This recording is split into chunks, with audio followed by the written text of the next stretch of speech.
today's video, we're going to talk about getting a home loan with student debt. You ever wondered, I got all this student debt, but I want to buy a house. Can I do that?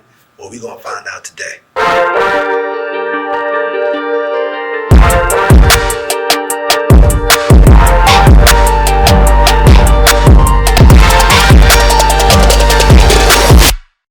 Hey guys, it's Nasar, aka the Real Estate Guru. Today I am here with Bliss Green from Prime Lending. She is going to educate us on the mortgage process.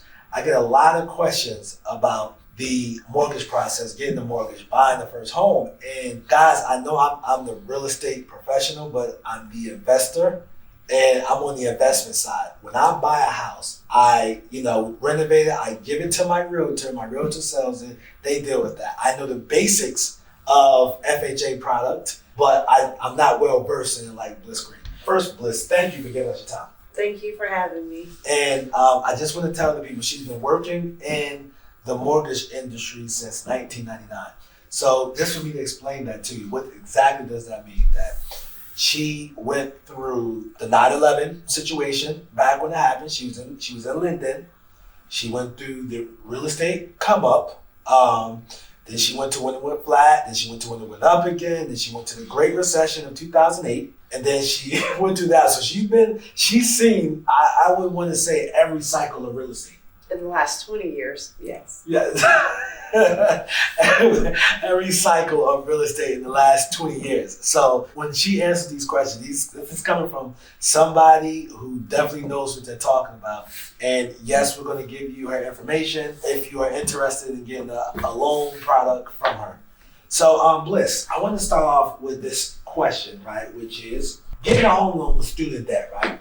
So I'm in my mid-30s. And with that being said, Fire Nation, hello to all the Fire Nations. Financially independent, retired early, yes. I'm in my mid-30s, and people, in my age group, they're stable, they got the careers and everything, and now they want to buy a house for their family, right? They want to buy a house for their family, and they have student debt. And because, they finished their degree in the 20s, but they went back got an advanced degree, which was all loans. And then you have people coming out of school who have all this student debt.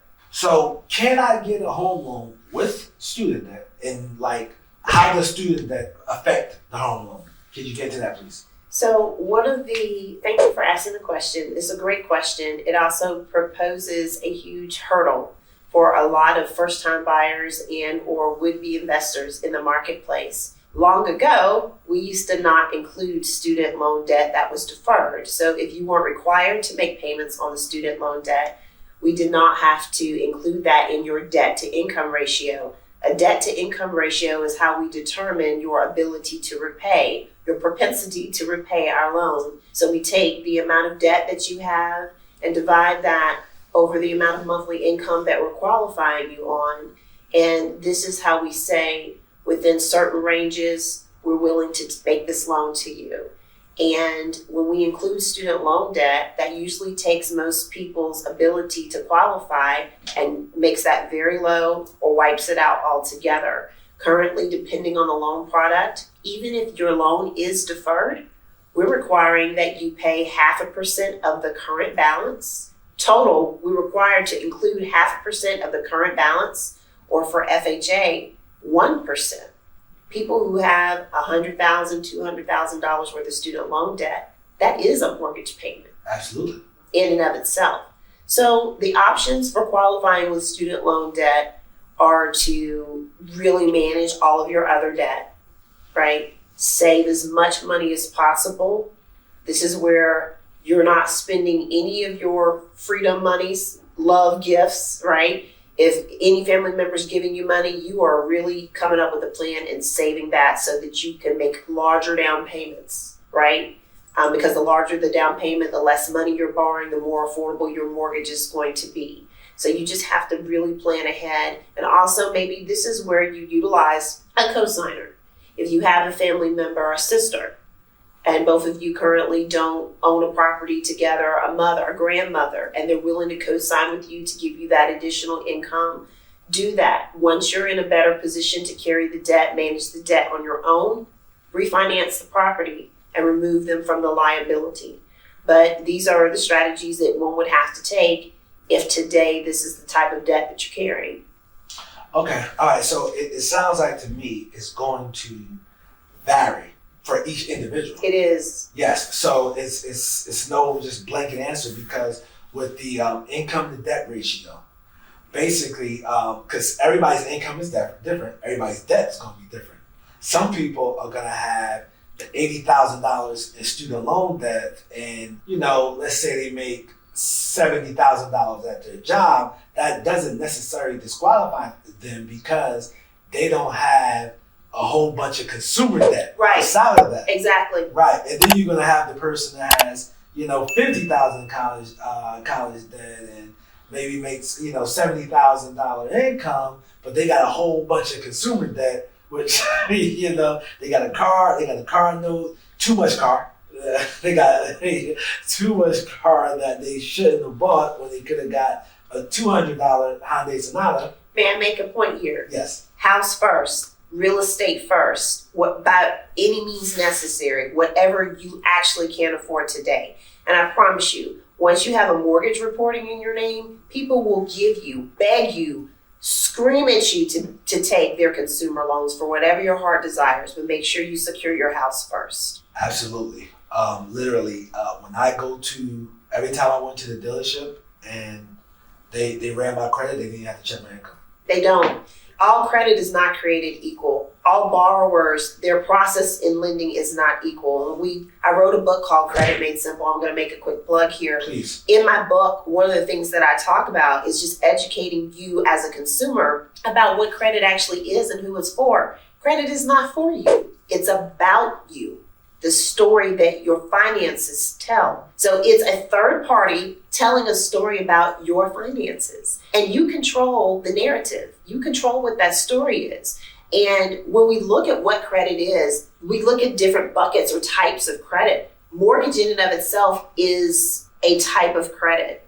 And it also says something about you. When you have a mortgage, you are considered stable. Right, wrong, or indifferent, this is how statistical data points of artificial intelligence read and monitor and assess individuals who have mortgages, individuals who have major credit cards with high limits. So they say these people are more reliable, they're steady, they're consistent.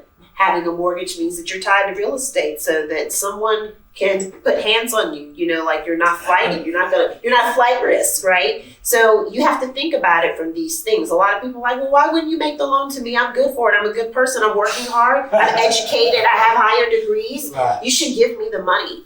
And we don't deal in the feelings of the fact that you are a good person. We deal in facts. And the fact is that for ever how much money you make, we're going to look at about half of that monthly, whatever your monthly income is. We're going to take half of that, and your new mortgage payment that you're asking us for and all your other debt, no matter what it is, disclosed and non-disclosed, right? Because you might owe other people places that you didn't tell us about. So all your other debt has to fit in less than half of your monthly qualifiable income budget. Now, as far as the book, if they wanted to read the book, where can I get that from? You can get it on Amazon. It's called Credit Made Simple, Dollars and Common Sense by yours truly, Bliss McIntosh Green. And I'd love for you to support it. Gift it to those that you know. I wrote the book equally for people who are credit challenged, or maybe you have credit, but you want to know how to make your credit better. And I also wrote it for people who are credit champions. Maybe your life is all the way together.